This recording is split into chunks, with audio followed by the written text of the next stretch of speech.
If you're looking to bet on your favorite sport, but gambling isn't available in your state, well, I have news for you. Underdog Fantasy is not gambling. You are not betting. But what you can do is put money down on your favorite team, on your favorite athlete, on your favorite fighter, and then make money in return. It's a ton of fun. It's super easy. It's widely available, and they'll even give you free money to play. The only thing you need to do is go to wewantpicks.com/underdog, use promo code WWP, and you get all sorts of free money pouring in.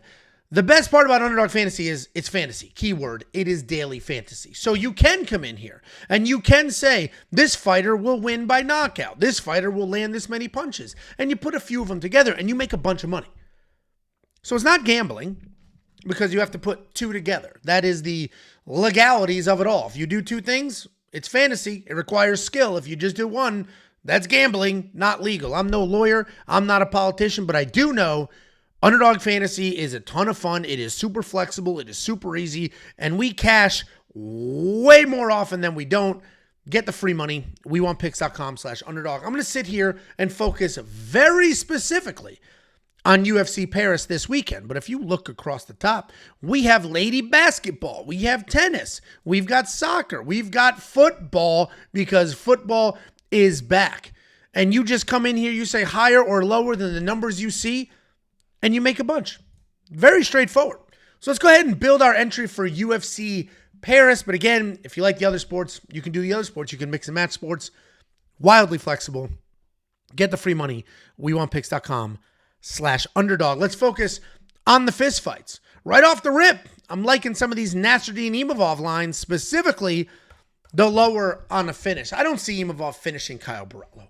And I understand he's got some power inside the pocket. He can make some stuff happen, but Kyle Borralho has a cow's head. You can hit him with a sledgehammer, and I'm pretty sure he'll be fine. So, Imavov, win or lose, I do not see finishing Kyle Borralho. Obviously not in a loss, but you get my point. Kyle Borralho, you can do the exact same logic on his side, that he's not going to win by finish. The only reason I went Nasruddin to not win by finish instead of Kyle, there's no real specific reason. I just went with the Nasruddin side because he's the less dangerous of the two.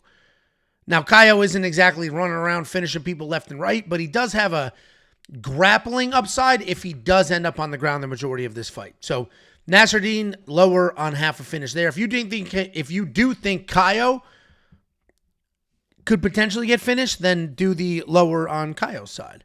And I love doing the lower on underdogs with the finish lines. Those are beautiful, beautiful choices. And we're going to do that again right here with Benoit Saint-Denis.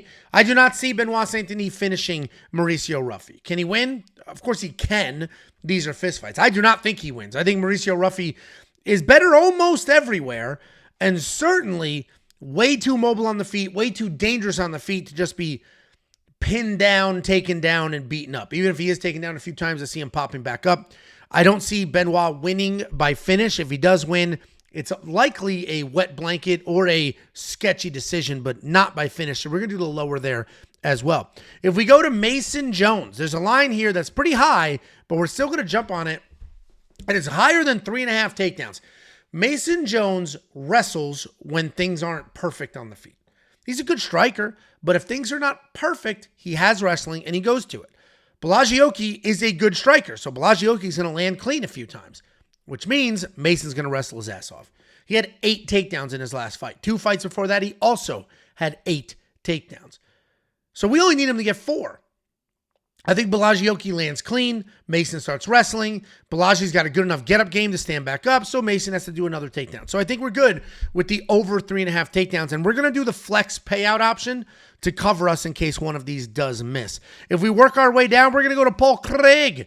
His significant strike line is 15.5. That is an insanely low number. And I understand Paul Craig's not great. I understand Paul Craig might be knocked out. But even in fights where Paul Craig is getting smoked or doing the smoking in the first round, he's landing 16 significant strikes. And a lot of that has to do with the fact that almost everything he throws is significant. He's not a technical enough striker to be like, ooh, beautiful, nice jab. No, it's just throwing it, pushing, heavy. Everything he's doing is significant, and it's kind of chaotic. We just need 16 strikes. 16. And we're not going to get Bukauskas shooting takedowns, so we don't have to worry about Paul Craig on his back like this, So I think Paul Craig's going to kind of rush forward, try to blitz, try to push him up against the cage, try to back him up so he can shoot his own takedowns, and he'll land 16 strikes along the way. If you work our way down, the last line I like here is Samantha Hughes.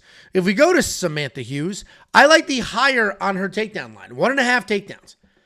I think 2 takedowns is very reasonable for her because Sam Hughes does exactly that. She moves forward, she stays in your face, she backs you up, she shoots takedowns. Her opponent, Shauna Bannon, does that karate hop on one leg kick nonsense. And I think that's honestly going to open her up to be taken down, or even if she has some side kick success, that'll just get Sam to a position where she's like, I'm not dealing with this shit, I'm shooting a takedown. So I see Sam getting 2 takedowns. That's a number she gets past very often. We have 3 rounds to work. Sam Hughes gets takedowns. She stays busy on top. She's defensively sound, so I think she's good there. This is going to be the entry. I've already got a place with 5, but let's look at a few of these other ones to see if there's anything enticing. I did like the Reese McKee lower on a finish. He's not the most dangerous guy in the world. His opponent is pretty tough. His opponent's showing up. He's probably going to wrestle heavy, probably going to throw some bombs, and he might gas, but he is tough. So I don't see Reese McKee winning by finish either. So you could add that if you'd like. Shauna Bannon, I wish she had a lower by finish. We would jump all over that. She's not finishing Sam Hughes.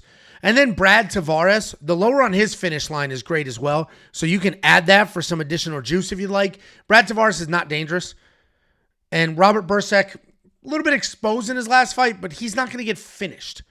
He might get just out MMA'd, but he's not going to get finished. If there is a finish upside, it's actually on the other side. So you can add this one if you'd like, kind of juice this payout, increase it a little bit. But let me go ahead and show you what I've got going on. I already placed this entry, and we have the Mason Jones higher on his takedowns, Sam Hughes higher on her takedowns, Benoit Saint-Denis lower on the finish, Nasruddin lower on the finish, and then Paul Craig higher on his significant strikes. Guys, this is my entry. If you like it, great. If you don't, that's fine. Get your free money and build your own. WeWantPicks.com/underdog, promo code WWP.